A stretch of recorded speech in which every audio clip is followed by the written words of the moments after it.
La gracia del Señor sea con cada uno de nosotros. Le invito a que oremos al Señor. Mi Señor que vive y reina para siempre. Le damos las gracias. Y le damos las gracias porque nos permite estar una vez más delante de su presencia. Clamamos por perdón, mi Dios, para que usted traiga su perdón a nuestra vida.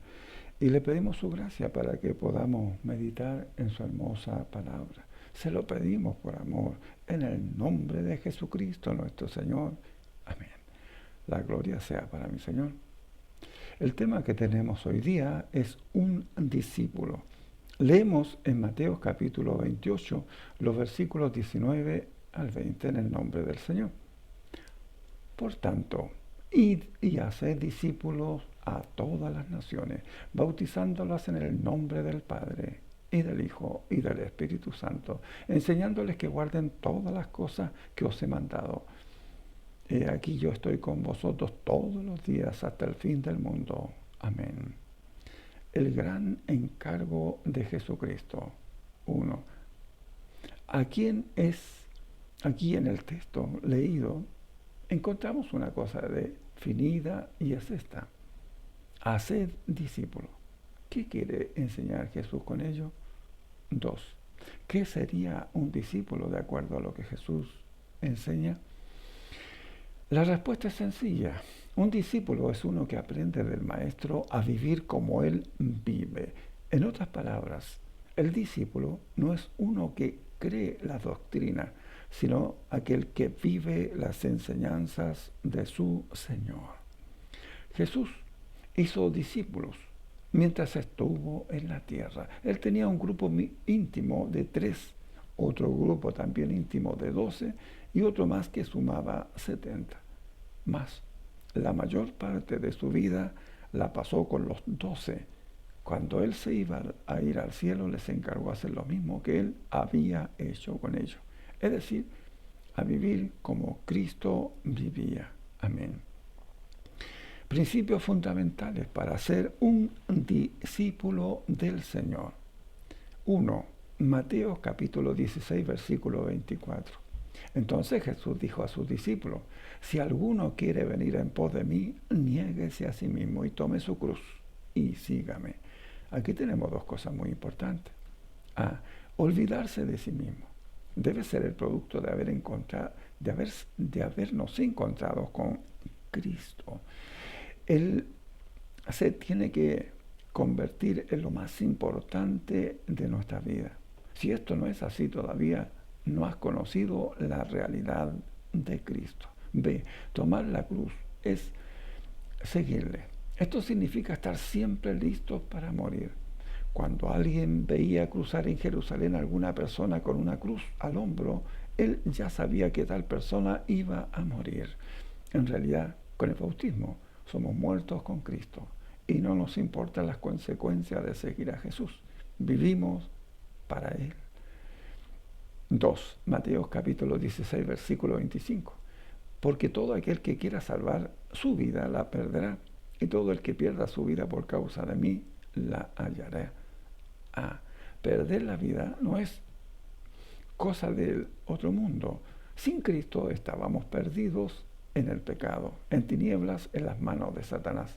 Ahora Cristo nos rescató. No éramos nuestros antes, éramos siervos del pecado. Ni somos nuestros ahora, sino debemos ser siervos de Jesucristo. Amén. B. Salvar la vida. Esto es no entregarse al servicio del Señor, sino vivir para sí mismo, hacer su propia voluntad. Entonces debemos saber que el que quiere vivir para sí mismo se perderá, pero el que vive para Dios se salvará. Amén. 3. Mateo capítulo 10, versículo 37. El que ama a padre o madre más que a mí no es digno de mí. El que ama a hijo o hija más que a mí no es digno de mí. Esto es renunciación. Cristo está ahora antes que todos tus seres queridos. Esto significa que la escala de valores se ordena en nosotros. Al estar el Señor en primer lugar en nuestra vida, todo lo demás estará seguro. Porque el mismo que manda a renunciar a todo, también nos manda a amar a la esposa, padres, hijos, etcétera. Ve, cuando el Señor no está en primer lugar, nuestra vida está en desorden. Dejar a Cristo ser el Rey de la vida es la solución definitiva para nuestra vida. 4. Lucas capítulo 14, versículo 33. Así que cualquiera de vosotros que no renuncia a todo lo que posee, no puede ser mi discípulo. Renunciar a lo que tenemos es vivir como si no tuviésemos lo que tenemos. Tú te conviertes en un mayordomo o administrador de los bienes de Él. Debes reconocer que no es nada tuyo, todo es del Señor. Esto nos ayudará enormemente a hacer la voluntad de Dios. Vamos a ser buenos hospedadores y a hacer buenas obras, sabiendo que lo que tenemos no es nuestro, sino de Dios. B.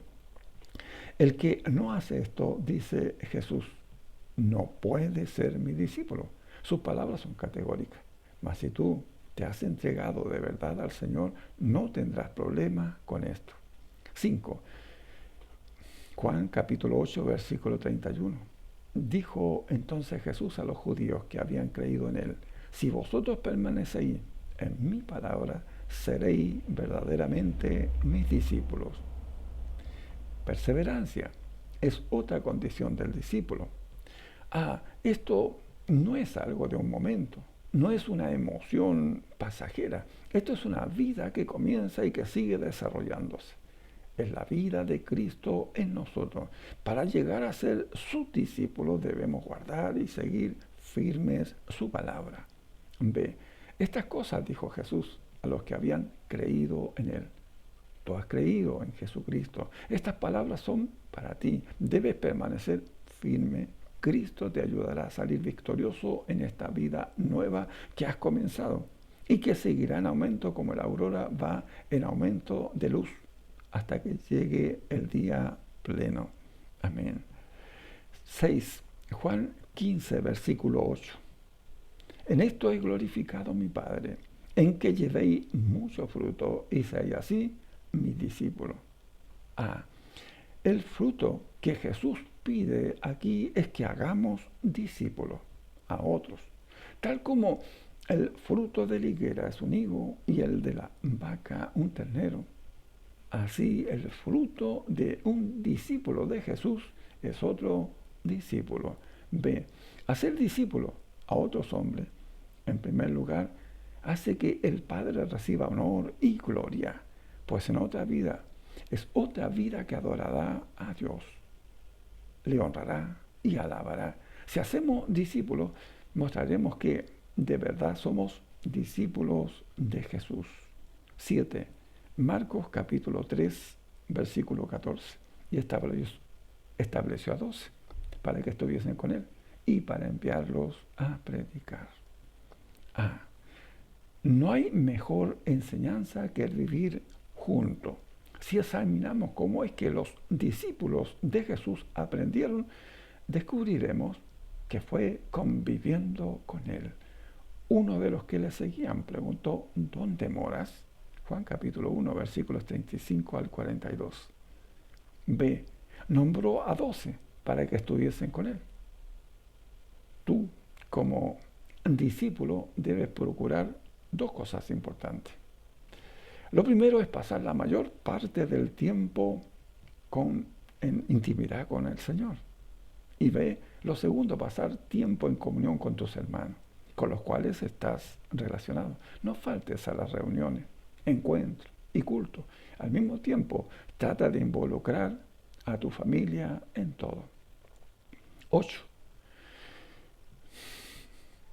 Hechos 1, versículo 1.